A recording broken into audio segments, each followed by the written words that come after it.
자, 우리 함께 말씀을 함께 봉독하시겠습니다. 이사야서 1장 19절에서 21절 말씀입니다. 함께 봉독합니다. 너희가 즐겨 순종하면 땅의 아름다운 소산을 먹을 것이요 너희가 거절하여 배반하면 칼에 삼켜지리라. 여호와의 입의 말씀이니라. 신실하던 성읍이 어찌하여 창기가 되었는고 성의가 거기에 충만하였고 공의가 그 가운데 거하였더니 이제는 살인자들 뿐이로다. 요즘 매스컴에서 이런 말들이 시작이 많이 되고 있어요.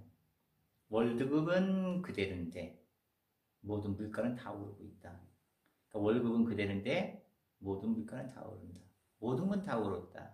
다 오른다. 이렇게들 얘기를 해요. 한마디로 경제가 침체돼서 내 월급은 안 올라요. 그런데 물가는 다 오른다 이거예요. 월급만 빼고. 이 주된 원인이 국내에 있는 것이 아니라 국외에 있죠. 바로 러시아가 우크라이나를 침공함으로써 일어난 사건들이죠. 그래서 유럽으로 천연가스가 중단되고 그리고 우크라이나하고 그리고 러시아에서 생산되는 보리, 밀, 옥수수, 해바라시 뭐 이런 것들이 중단되고 또 수출되지 않는 그런 상황이 됐어요. 거기에 많은 사람들이, 많은 국가들이 보리와 옥수수, 밀을 통해서 사료를 만들기도 해요. 그 사료도 만들 수가 없게 되는 거고 또 식용유 파동이 일어나게 되는 거죠. 그래서 식용유 파동이 일어나다 보니까 인도네시아에서도 40%가 급등이 되는 거예요. 근데 아이러니하게 인도네시아에는 팜유라는 나무가 있어요. 거기에서 식용유를 생산해내요. 다시 얘기해서 인도네시아는 전 세계의 60%를 수출하는 그 나라예요. 근데 그 생산하는 그 식용유 업체가 있는 그 나라가 식용유 파동이 일어난 거예요. 그것은 그 나라에 있는 식용유 업체들이 식용유 값이 오르니까 어떻게 다 처음부터 수출을 해버리는 거예요. 돈을 벌기 위해서. 그러니까 실제로 국내에서 쓰고자 하는 식용유가 모자라게 되는 거죠. 그래서 정부에서 극단적인 조치를 내린 거죠. 수출 금지 식용유. 그러다 보니까 세계에 여파하는 식용유 여파가 아주 크게 또 발생이 되는 거예요. 거기에 덩달아서 사료가 충분치 못하니까 닭을 먹는 사료값이 오르다 보니까 달걀값도 오르게 되는 그런 현상들이 발생이 되는 거죠. 이런 여파들이 국내가 아니라 국외에서부터 물려오는 거죠. 그러니까 우리의 모든 물가들이 오르게 되는 거야. 월급만 빼고 물가가 오르게 되버리는 거죠. 산업경제 쪽에서는 어떻게 돼요? 원재재 값이 오르니까 힘들죠. 거기에다가 고용 불안까지 보니까 경제가 침체가 되는 거예요. 그래서 경제가 침체되고 물가가 오르는 현상, 그걸 스태그플레이션 이렇게 얘기하죠. 자, 그 얘기는 뭐니까 물가가 상승하는 거, 인플레이션을 얘기하죠. 그리고 경기가 침체되는 거, 스태그네이션. 자, 그러니까 이게 예전 같은 경우는 물가가 오르고 내리는 거는 한국은행에서 기준금리를 통해 가지고 조절이 가능했어요. 물가를 잡기도 해요. 그죠? 근데 이것은 외국에서 오는 여파 때문에 경기도 침체되면서 물가도 오르는 그런 동시에 발생되는 현상이 발생이 됐다는 거예요. 아주 심각하죠? 잡는 데 굉장히 문제가 있게 돼요. 그래서 이런 국세 정세의 변화가 안정이 되지 않는 한 스태그플레이션은 계속적으로 이어질 것이다. 우리는 한동안 그 팬데믹 시대가 지나 엔데믹 시대로 와서 이제는 거리두기가 해제되고 그리고 실외 마스크 해제해서 참 기뻤어요. 근데 하물며 이런 대외적인 변화의 현상들이 일어나다 보니까 우리는 마냥 즐겁지는 않은 것 같아요. 모든 세계를 창조하시고 이 세계를 경영하시는 분은 하나님이에요. 우리는 이런 세계의 정세에 따라서 우리가 좌지우지되지 않고 하나님만 바라보는 그런 삶을 살아야 된다는 그런 생각을 다시 한번 갖게 되는 그런 시대가 오지 않나 또 그렇게 염려가 됩니다. 오늘 이 본문 말씀에서 말씀해 주었던 것처럼 이스라엘 백성들이 죄악을 많이 지고 그 죄악 때문에 하나님께서 안타까운 심령을 이 이사야서를 통해서 말씀하시는 거예요. 너희가 내 말을 듣고 순종한다면 너희는 아름다운 소산을 먹을 것이고 너가 내 말을 순종하지 못하고 배반하고 그리고 거절했을 경우에는 칼에 삼키우리라. 그렇게 신실하던 그 성읍이 창기가 되었고 그리고 정의와 공의가 넘쳤던 그 성읍이 살인자들 뿐이구나 하고 한탄하는 장면이 우리 본문 말씀이에요. 이스라엘 백성들이 12지파로 나눠가지고 가나안을 침공을 하죠. 그때 하나님께서 제일 첫 번째 명령이 무엇이냐면 여러분들 알다시피 거기에 가나안에 있는 모든 거민들을 다 진멸하라. 그리고 하물며 짐승까지도 진멸하고 다 집도 불태우고 취하지 못하도록 다 불태워 진멸하라 이렇게 얘기를 했어요. 그건 왜 그랬냐면 이스라엘 백성들이 그 가운데 들어갔을 때 그들과 동화되고 그 풍조와 풍습을 따라가다 보면 그들이 숨기고 있는 바로 우상숭배 바알신을 섬기게 되고 그 바알신의 영역에서 가증하고 역겨운 그런 죄악을 저지를 수밖에 없기 때문에 다 진멸하라고 했던 거예요. 한동안 이 말씀을 보게 되면 하나님 너무 잔인하다 이럴 수가 있을까? 사랑의 하나님이 이렇게 얘기할 수도 있어요. 근데 이따 후에 보시게 되면 그럴 수밖에 없었던 이유들이 나오게 되는 거죠. 진멸하라고 하는데 이스라엘에 있는 12지파는 진멸하지 못했어요. 이스라엘의 예루살렘에 있는 거민들, 그 예루살렘은 뭐예요? 하나님의 성전이 지어줄 곳이에요. 거기에 여부스족이 있거든요. 그 여부스족을 베냐민 지파도 몰아내지 못했고 그리고 유다 지파도 몰아내지 못했어요. 진멸하지 못했어요. 다 진멸하지 못했어요. 그들과 함께 동화되어 살아가게 됐어요. 그래서 여호수아 그리고 사사기에는 그들과 함께 동화되어 오늘날까지 살았다라 이렇게 표현하는 거예요. 그리고 거기에 더 나아가 그들의 딸들을 이스라엘 민족의 며느리로 받아들이고 이스라엘의 딸들을 그 거민들의 아들에게 주었고 거기서 끝난 게 아니라 이제 동화되다 보니까 그들의 신들을 자연히 섬기게 되었다. 그들의 신들, 그것은 바알신과 아세라 신을 얘기하죠. 바알신, 아세라. 이 아세라는 바울의 아내 신을 얘기하는 거예요. 자, 그러면 이 바울이라는 신이라는 것은 뜻이 주인이라는 뜻이에요. 이 바알신의 의미는 풍요의 신. 우리에게 풍요를 갖다 준다 그런 얘기예요. 왜 그러냐면요. 비, 바람, 구름을 거느리는 신이다 그런 얘기예요. 이스라엘에는 비가 오질 않아요. 굉장히 오질 않아요. 척박해요. 가뭄이 심해요. 그 땅에 비가 필요했던 거예요. 그러니까 이들이 그 바알신을 믿을 수밖에 없어요. 네, 여러분들 참 이상한 게 있어요. 분명히 가나안 땅은 젖과 꿀이 흐르는 땅 그리고 정탐꾼이 메고 왔던 그 포도송이들을 보면 굉장한 땅으로 묘사되는데 실제로는 이게 비가 안 오고 광야란 얘기예요.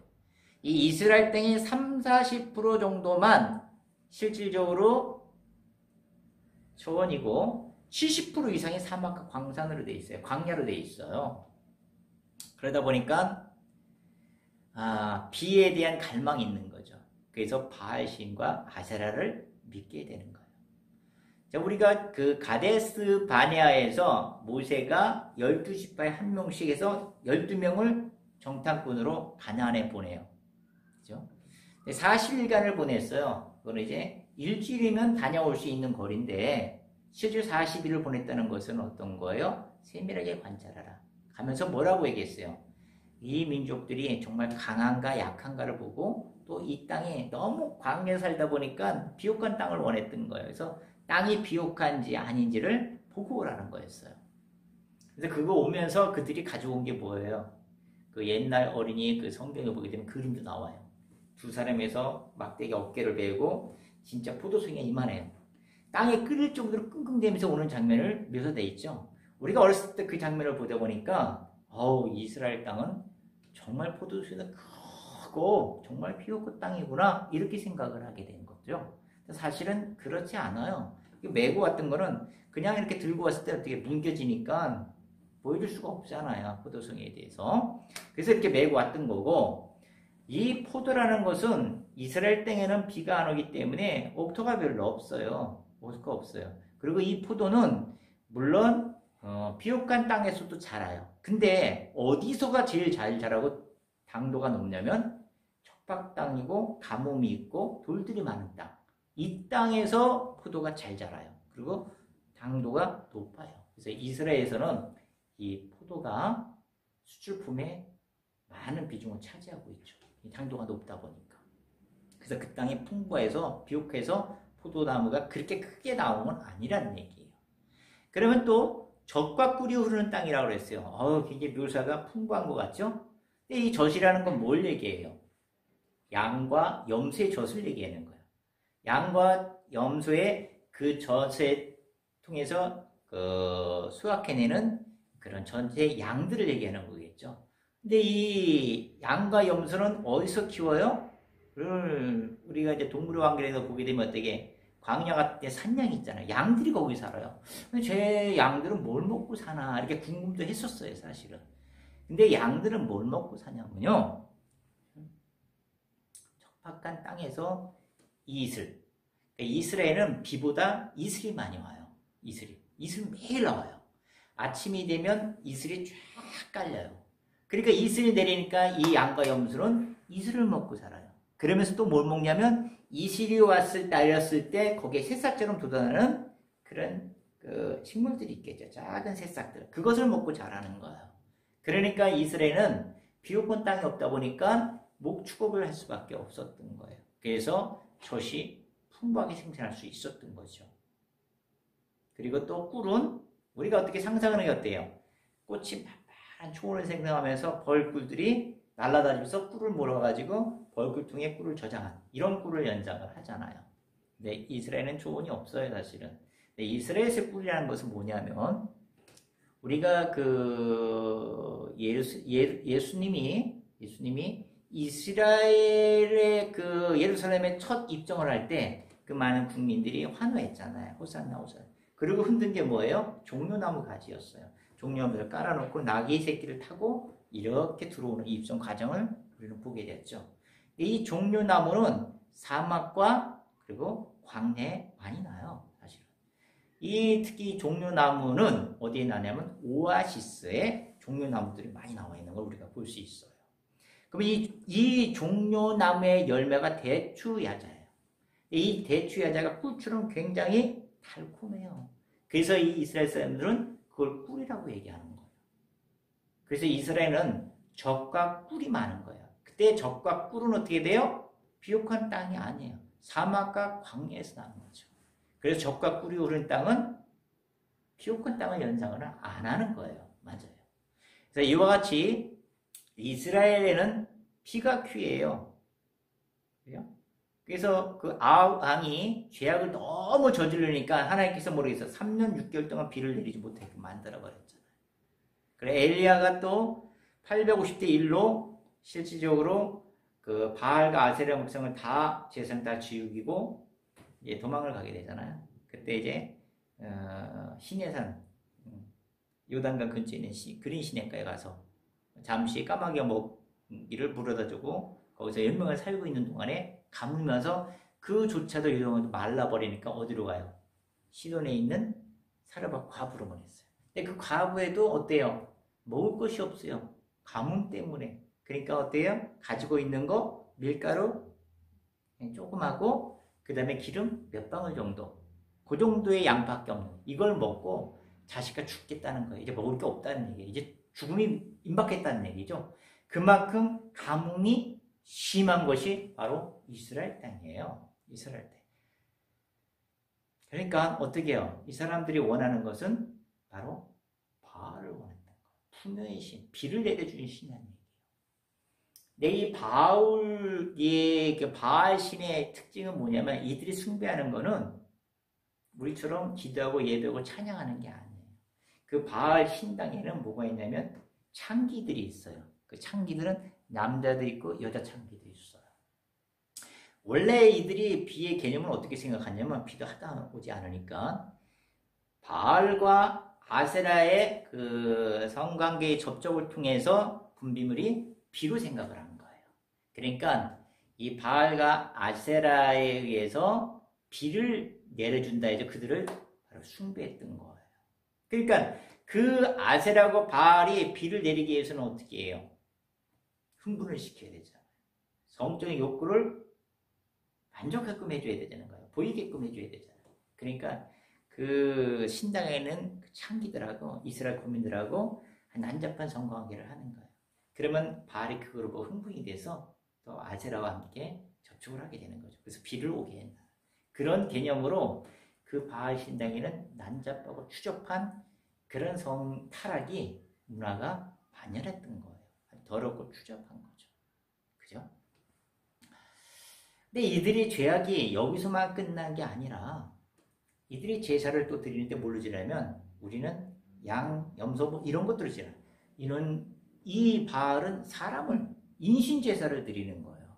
이 인신제사의 제1호가 뭐예요? 첫 번째 제사를 드려주는 것들이 뭐냐면 그 창기들과 난잡하게 난 아이들이 있겠죠.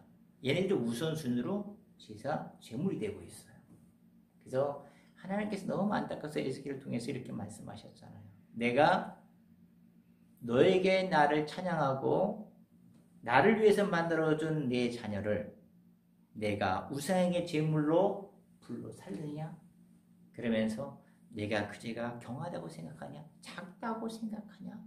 이렇게 말씀을 하셨어요. 그만큼 인신 제사가 많았던 거예요. 그죠?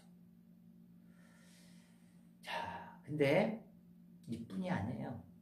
이 인신 제사뿐 아니라 여기에 많이 했던 게 성적인 타락이 있다 보니까 근지상관 그리고 동성애 하물며 수간까지 저지러지는 그런 성적 타락이 너무너무 심했던 거예요.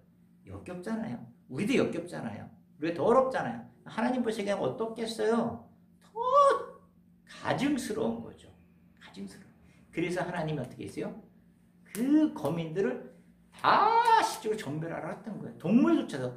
동물과도 함께하는 그 수간, 그거조차도 용납이 안 된다는 얘기가 당연히 안 되죠. 그러니까 모든 동물까지도 다 진멸하고 취할 수 있는 건 하나도 남기지 말고 다 진멸하라고 그랬어요. 다 진멸하라고. 근데 어땠어요? 진멸하지 않았잖아요. 그죠? 그 이스라엘 땡은 사해가 있죠. 그 사해 서쪽 부분에 텔 아라드라는 지방이 있어요. 거기에서 지방 성소가 발견됐죠. 오래전에 아주. 그래서 거기가 선교 순례지로도 이렇게 도는 과정 중에 하나의 과정인 경우도 있어요. 거기에 보게 되면 예루살렘 성전의 축소판이 그 지방 성소가 거기에 만들어져 있죠. 번제전도 있고 그리고 성소도 있고 성소의 분향단도 있고 지성소도 있고 이렇게 조그만 모양을 그대로 보관되어 있는 것들을 발굴한 거죠. 근데 여기서 참 특이한 게 뭐냐면 거기 번제단 그 안에 성소가 있는데 거기에 분향단이 2개가 있다는 거, 하나가 있는 게 아니라 2개가 있어요. 그리고 지성소에 돌기둥이 2개가 있다는 얘기야. 그러니까 신이 어떻게 해요? 각각 분향단 2개, 돌기둥이 2개니까 신이 2개라는 얘기예요. 이 당시에 이 돌기둥은 우상을 얘기해 주는 거죠. 우상을. 그래서 야곱이 베들에서 하나님을 만났을 때 돌단을 쌓은 거. 이런 개념에 하나님의 임재를 상징하는 거예요. 근데 돌기둥을 2개가 났다는 건 어떤 의미예요? 그 바알 그 종교하고 하나님의 종교가 혼합된 종교를 얘기하는 거죠. 하나님 요거 하나는 큰 거는 분향단도 커요. 요거는 하나님 돌도 크고요. 이거는 하나님이라는 남신을 얘기하는 거고, 작은 거는 여신, 아세라 신을 얘기하는 거예요. 완전 혼합된 거죠. 그러니까 하나님이 그걸 보고 어떻게 돼요? 너무 가증스러운 거예요. 그러니까 진멸하지 않을 수가 없는 거예요. 그죠? 어떻게 이스라엘 민족들을 그들과 동화시킬 수 있겠어요? 동조해서 그 풍속을 따라갈 수 있을 거예요. 하지 않는 거죠. 하지 않는 거죠. 너무 가증스러운 나라가 가나안 민족이었어요. 그래서 이스라엘 백성한테 주고자 하는 것은 그런 가나안 족속들의 그 타락한 문화를 깨끗이 청소하고 하나님의 나라를 건설하기 위해서 주는 거예요. 근데 하나님께서는 이들의 죄악에 찰 때까지 계속 기다리셨던 장면이 창세기에 나오죠. 아브라함이 갈대아 우르를 떠나서 가나안 땅에 와요. 어디요? 헤브론까지. 헤브론까지 딱 왔을 때 하나님께서 나타나서 이렇게 말씀하시죠. 내 자손이 이방의 객이 될 것이다. 그리고 400년 동안 그들을 섬길 것이고 400년 후에 이방인을 시집으로 징계하고 이집트를 탈출하게 될 것이다. 그리고 너희는 장수하고 아브라함은 장수하고 너는 조상에게로 돌아갈 것이다. 그러니까 아브라함은 돌아오지 못한다는 거예요. 그리고 나서 어떻게 4대 만에 이 가나안 땅으로 다시 올 것이다. 4대는 어디 부분을 얘기하는 거예요? 아브라함 세대, 그리고 이사, 야곱의 후손들, 12후손들.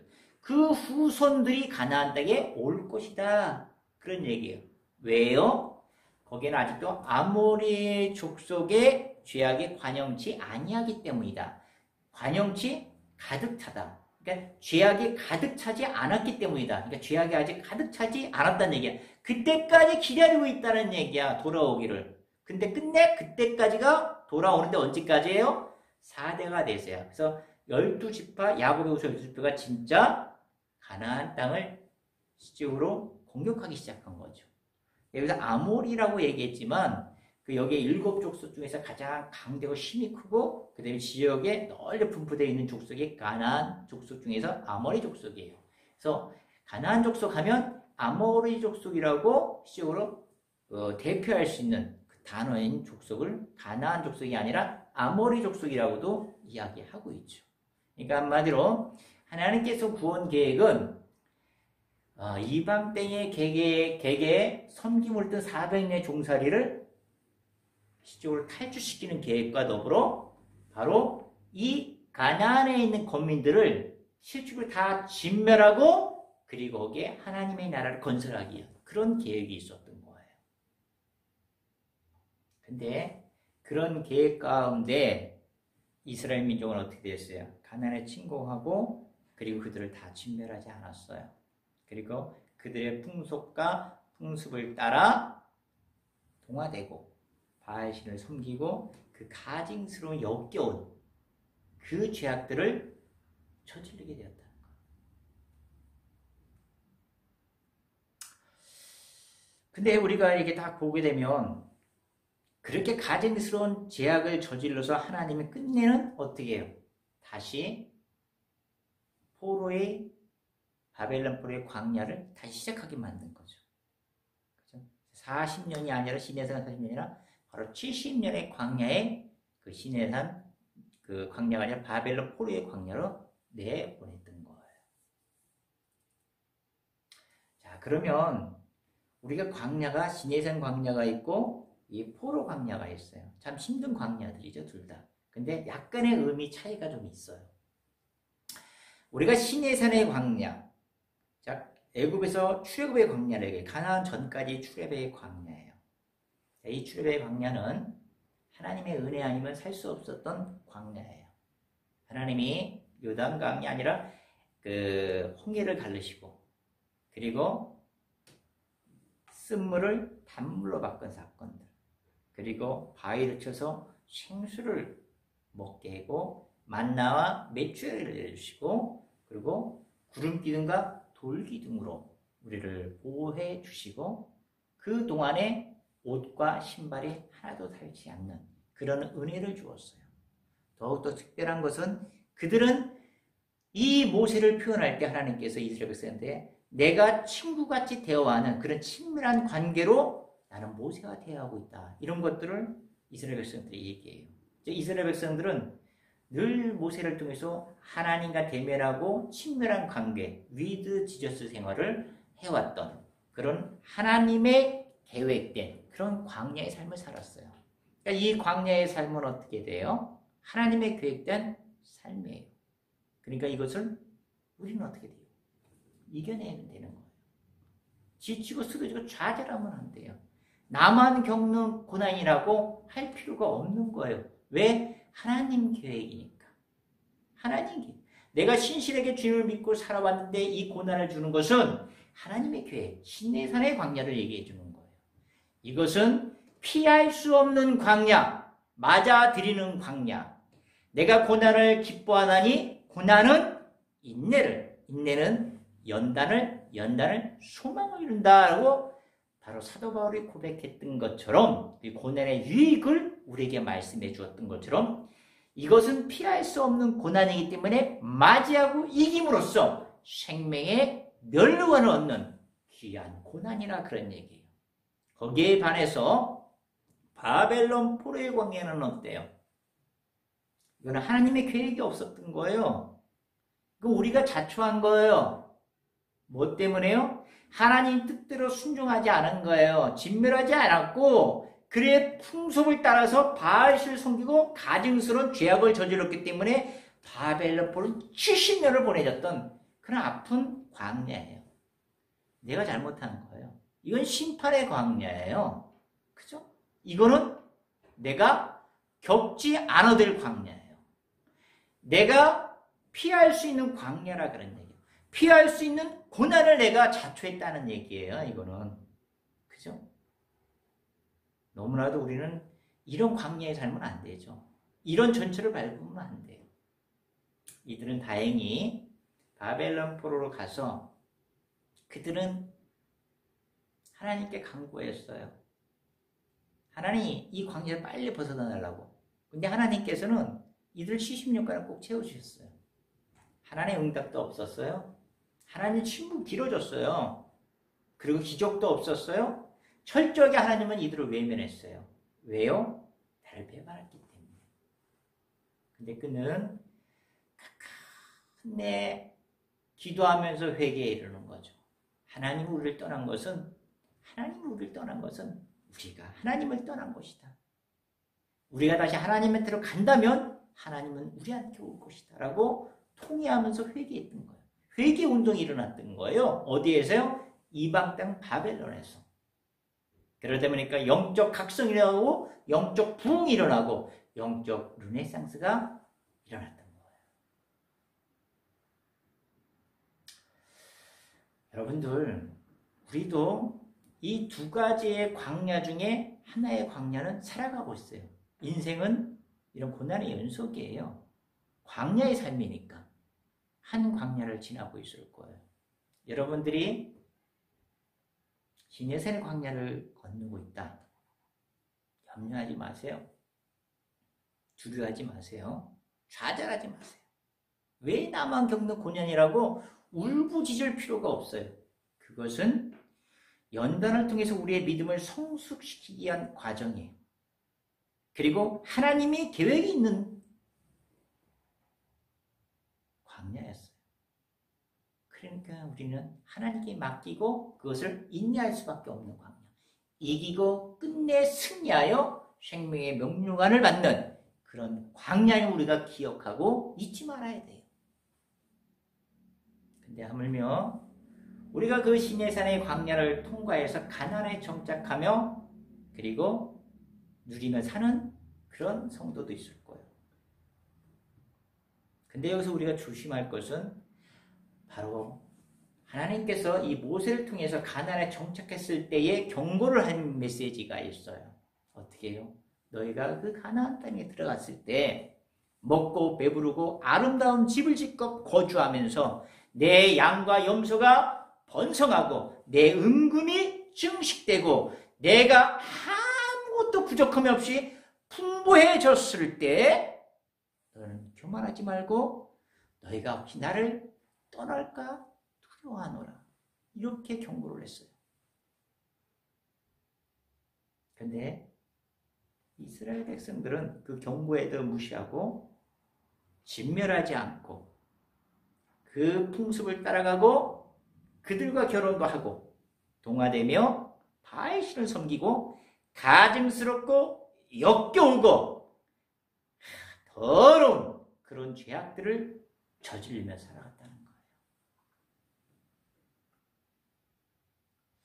오늘날 우리에도 되돌아보면은 우리의 삶 가운데 우리는 세상 가운데 살아요.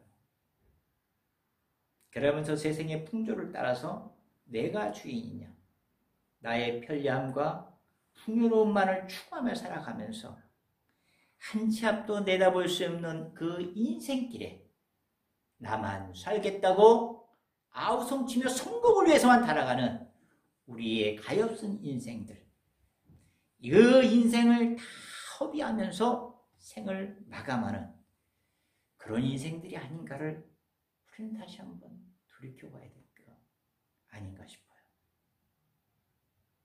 하나님은 이런 우리의 백성들을 향해서 호세아를 통해서 이렇게 말씀하셨어요. 내가 한 가지 일을 하는 건데 그 일은 바로 이것이야. 내가 다시 시작할 거야.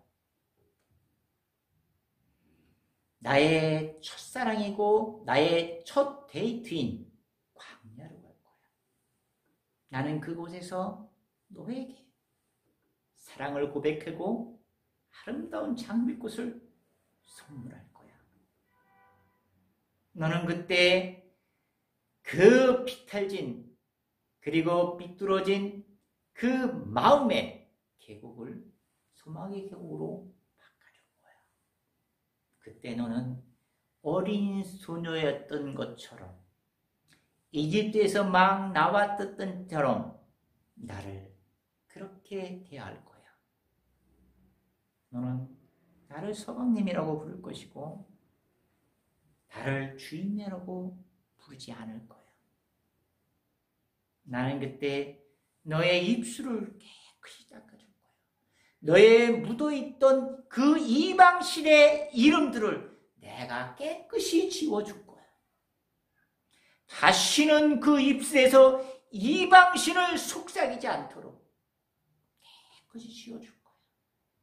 그리고 나는 너와 함께 결혼해서 영원히 살 거야. 내가 너와 함께 결혼하면서 나는 결단코 너를 떠나지 않을 거야. 내가 설사 떠날지라도 나는 너를 보내지 않을 거야. 그때 너는 내가 너를 얼마나 사랑하는지 알게 될 거야. 여러분, 하나님께서는 이렇게 하나님의 첫사랑이신 우리를 다시 회복하고 싶어 합니다.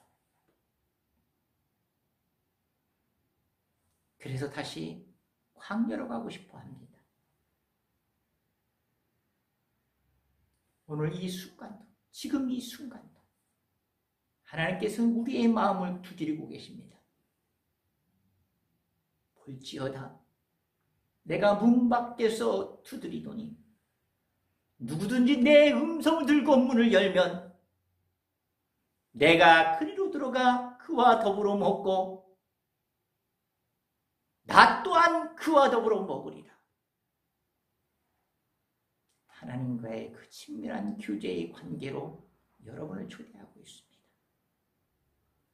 오늘도 안타까워하며 첫사랑을 회복하고자 하는 예수님의 끈질긴 구애의 사랑을 우리는 마다하지 말고 하나님께 나아가 하나님의 임재 가운데서 하나님의 사랑을 알고 하나님의 풍요로운 삶 가운데 우리의 삶을 그분께 드리고 살아가는 여러분과 저가 됐으면 좋겠습니다. 기도하시겠습니다.